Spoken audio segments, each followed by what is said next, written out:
Bismillahirrahmanirrahim. Assalamualaikum warahmatullahi wabarakatuh. Alhamdulillahirrabbilalamin. Wa bihi nasta'in wa ala umurid dunya waddin. Wassalatu wassalamu ala asrofil anbiya'i wal mursalin wa ala alihi washabihi ajmain. Amma ba'du. Yang terhormat Ibu dosen pengampu mata kuliah Hak Kekayaan Intelektual Ibu Eriska Ginalita SHMH. Sebelumnya saya Neng Bintang Maharani dengan NIM 2132011043 untuk membuat video tentang sejarah perkembangan hak kekayaan intelektual di dunia.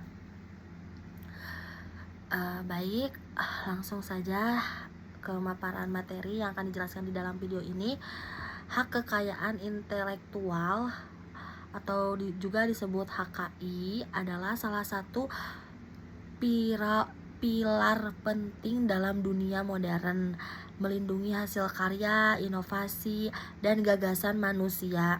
Sejarahnya mencerminkan evolusi cara masyarakat mengakui, menghargai, dan melindungi kreativitas serta inovasi sebagai aset yang memiliki nilai ekonomi dan moral. Perkembangan hak kekayaan intelektual tidak terlepas dari kemajuan peradaban manusia, kemunculan perdagangan internasional, revolusi teknologi, serta kebutuhan untuk menciptakan kerangka hukum yang adil. Ada poin nomor 1 itu awal mula konsep kekayaan intelektual. Konsep awal perlindungan terhadap karya intelektual telah ada sejak zaman kuno. Meskipun dalam bentuk yang sangat sederhana, zaman Yunani kuno, perlindungan diberikan kepada pencipta. Perlindungan terhadap karya intelektual telah ada sejak zaman kuno.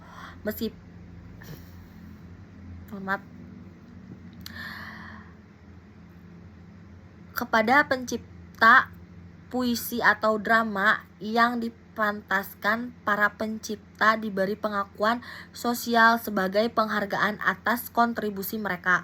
Terus juga pada zaman Romawi itu ada kekayaan intelektual tidak diatur secara resmi, tetapi Romawi mengenal konsep plagiarisme sebagai tindakan tidak etis. Para penulis seperti Cicero mengecam pengambilaihan karya tanpa atribusi. Namun, pada masa ini belum ada sistem hukum formal yang melindungi hak cipta atas karya mereka. Untuk poin nomor 2 itu ada masa abad pertengahan, permulaan perlindungan kekayaan intelektual formal. Perlindungan formal terhadap hak kekayaan intelektual mulai muncul di Eropa pada akhir abad pertengahan. Beberapa tonggak penting itu ada paten di Italia 1421, Republik Venesia menjadi negara pertama yang memberikan perlindungan hukum berupa paten kepada pencipta. Paten ini diberikan kepada Filippo Brunelleschi, seorang arsitek dan insinyur untuk teknologi alat transportasi sungai. Paten ini memungkinkan pencipta untuk menikmati manfaat ekonomi dari inovasinya selama periode tertentu. Terus juga ada hak cipta di Inggris. Statute of Anne 1910, undang-undang hak cipta pertama di dunia disahkan di Inggris pada 1710. Statute of Anne memberikan hak eksklusif kepada pencipta atau penerbit selama 14 tahun. Dengan kemungkinan perpanjang 14 tahun lagi. Undang-undang ini menjadi dasar bagi sistem hak cipta modern. Terus ada nomor 3 itu era revolusi industri, kebutuhan perlindungan lebih kuat. Revolusi industri abad ke-18 hingga ke-19 membawa perubahan besar dalam ekonomi global. Inovasi teknologi seperti mesin uap dan produksi massal melindungi penemuan agar tidak disalahgunakan. Konsep paten modern. Selama era ini, sistem paten menjadi lebih terstruktur. Banyak negara mulai mengadopsi sistem paten untuk mendorong inovasi, misalnya Prancis dengan Patent Law of 1791. Terus juga ada hak cipta internasional. Dengan meningkatnya perdagangan global, karya sastra, seni, dan musik mulai diperdagangkan di seluruh dunia. Hal ini mendorong kebutuhan perlindungan internasional karena hukum hak cipta domestis tidak mencakup penggunaan lintas negara.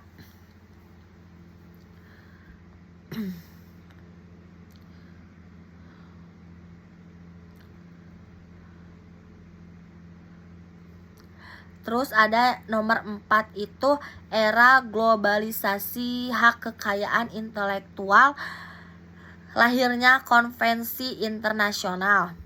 Pada abad ke-19, globalisasi perdagangan dan komunikasi mendorong perlunya regulasi internasional untuk melindungi kekayaan intelektual. Beberapa perjanjian penting muncul pada masa ini. Yang poin pertama itu ada Konvensi Paris pada tahun 1883. Konvensi internasional pertama yang mengatur perlindungan paten, merek dagang, dan desain industri. Perjanjian ini memberikan hak kepada warga negara asing untuk mendapatkan perlindungan yang sama dengan warga negara setempat. Terus juga ada yang poin 2 itu Konvensi Bern 1886. Konvensi ini melindungi hak cipta secara internasional termasuk karya sastra dan seni. Konvensi Bern memperkenalkan prinsip perlindungan otomatis yang berarti karya dilindungi tanpa perlu pendaftaran formal. Nah, sekarang yang kelima, abad ke-20, lahirnya organisasi dan perjanjian global. Pada abad ke-20, perkembangan teknologi seperti radio, televisi, dan komputer penciptanya tantangan baru dalam perlindungan kekayaan intelektual. Beberapa langkah penting pada masa meliputi ada pembentukan WIPO, World Intellectual Property Organization, yang 1967. Organisasi ini didirikan untuk mengelola perjanjian internasional terkait hak kekayaan intelektual dan mendorong perlindungan global terhadap kekayaan intelektual. Terus juga ada perjanjian TRIPS, Trade Related Access of Intellectual Property Rights, 1994. Menetapkan standar minimum untuk perlindungan hak kekayaan intelektual yang harus diadopsi oleh negara-negara anggota WTO. Terus ada yang nomor 6, era digital dan tantangan baru abad ke-21.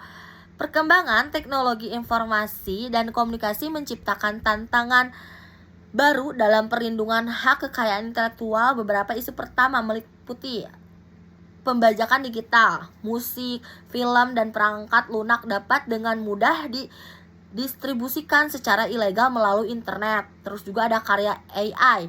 Munculnya pertanyaan tentang siapa yang memiliki hak cipta atas karya yang dihasilkan oleh kecerdasan buatan. Terus juga ada perlindungan data dan privasi. Di era big data, data pribadi seringkali dianggap sebagai bentuk kekayaan intelektual yang harus dilindungi. Mungkin itu penjelasan yang saya berikan. selanjutnya itu kesimpulan. Adapun dari kesimpulan materi yang saya jelaskan, perkembangan hak kekayaan intelektual di dunia mencerminkan evolusi kebutuhan manusia untuk melindungi kreativitas dan inovasi, mulai dari pengakuan sosial di masa Yunani kuno hingga regulasi internasional seperti TRIPS. Sistem hak kekayaan intelektual telah menjadi pilar penting dalam mendorong inovasi dan pertumbuhan ekonomi. Namun di era digital dan globalisasi, tantangan baru terus muncul, penuntutan adaptasi hukum dan teknologi untuk melindungi hak moral dan hak ekonomi pencipta secara efektif. Mungkin cukup sekian yang saya jelaskan, yang saya pemaparkan materi tentang sejarah perkembangan hak kekayaan intelektual di dunia. Terima kasih. Wassalamualaikum warahmatullahi wabarakatuh.